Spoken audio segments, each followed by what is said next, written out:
नमस्कार, मैं हूं अमृत शर्मा। आप देख रहे हैं STS टाइम। भिवंडी के पटेल कंपाउंड की जिलानी मंजिल का हादसा हम सभी को याद है।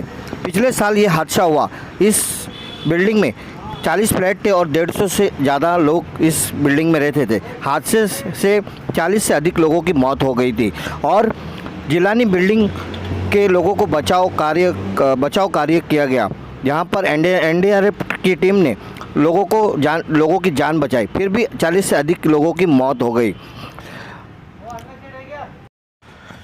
जिलानी बिल्डिंग के मलबा हटाने का काम बड़ी तेज़ी से हुआ।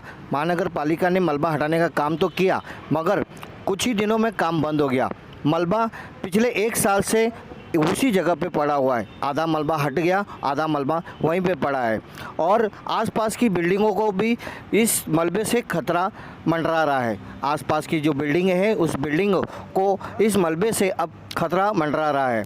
जानते हैं कि क्या खतरा कैसे। इस बिल्डिंग के नीचे बड़ी गटर की लाइन है, जो ड्रेनेज का पानी इस बिल्डिंग के नीचे से होके आता था। अभी आसपास की बिल्डिंगों का ड्रेनेज का पानी इसी के अंदर आता है और मलबा महानगर पालिका उठा नहीं रही है।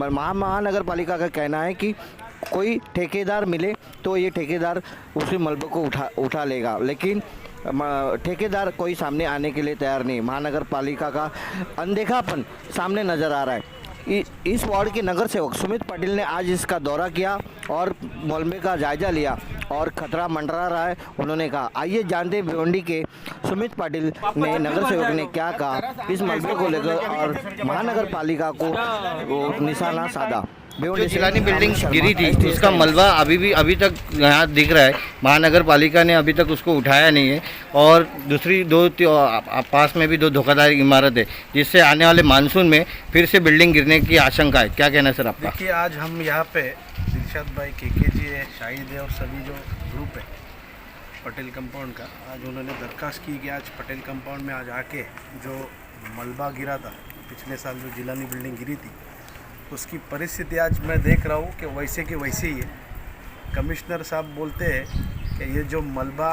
उठाने का जो खर्चा हुआ है वो जो देगा उसके बाद वो, अरे ये तो कोई सिस्टम है ही नहीं। कोई भी कॉरपोरेशन में ऐसा सिस्टम नहीं है कि जो मलबा उठाने वाला आदमी और पैसा दे के मलबा लेके जाएगा। उसका टेंडर करो तुम लोग। कुछ तो कार्य पद्धति होती है कि नहीं काम करने की। आप IAS ऑफिसर हो, आप ऐसे करोगे। लोगों की भावनाओं का विषय है। यहाँ पे जितने लोग मरे उसका तो ख्याल करो। इतने सालों में इतना बड़ा हादसा भिवंडी में मेरे ख्याल से तो आज तक हुआ नहीं और भगवान के कर्म से होना भी नहीं चाहिए।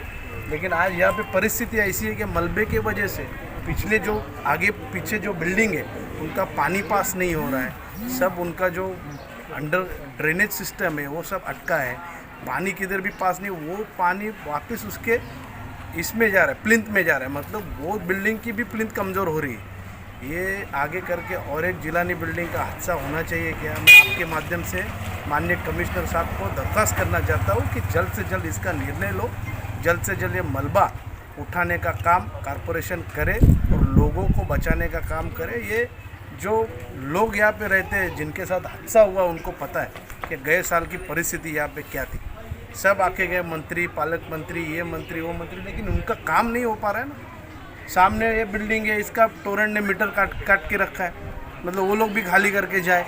अभी इसको बन के कितना साल हो गया? 7-8 साल हो गए। अभी कॉरपोरेशन ऐसे सब जगह पे जागती करेगी तो नहीं चलेगी ना। लोग कहाँ पे जाएंगे?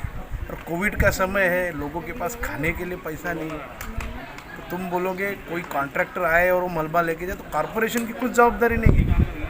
कॉरपोरेशन ने समझना चाहिए, प्रशासन ने समझना चाहिए। ये बात हम महापौर को भी बोलेंगे, माननीय खासदार साहब, माननीय आमदार साहब, दोनों को भी बोलेंगे कि ये कहीं ना कहीं ध्यान देने की यहाँ पे ज़रूरत है कि आने वाले बारिश में ये मलबा वापस बारिश होने के बाद फैलने वाला है। तो साफ कौन करेगा? वो सफाई कर्मचारी बोलेंगे हमारा काम नहीं मलबा, वो बोलेंगे हम गटर पे है, कोई बोलेगा सैनिटाइज़र पे है, कोई इस पे है। तो ये सब कहीं ना कहीं कॉरपोरेशन की जवाबदारी और कहीं ना कहीं जवाबदारी से हाथ झटकने का काम वो लोग कर रहे हैं। लेकिन वो हम यहाँ के नगर सेवक है चारों, महेंद्र गायकवाड़ है, संतोष जी है, KK जी, मैं है, दिलशाद है, ये सभी लोग, अगर इन लोगों ने कुछ एक्शन नहीं लिया तो हम लोग रास्ते पे बैठेंगे या यहाँ के लोगों के लिए आवाज़ उठाने का काम हम लोग महासभा में, नहीं तो आने वाले महासभा में मैं ये विषय लेने वाला हूँ। उसके ऊपर कुछ कार्रवाई नहीं होगी तो हम लोग पूरा पटेल कंपाउंड लेके कॉरपोरेशन के गेट के सामने जाना पड़ेगा अभी। Thank you sir.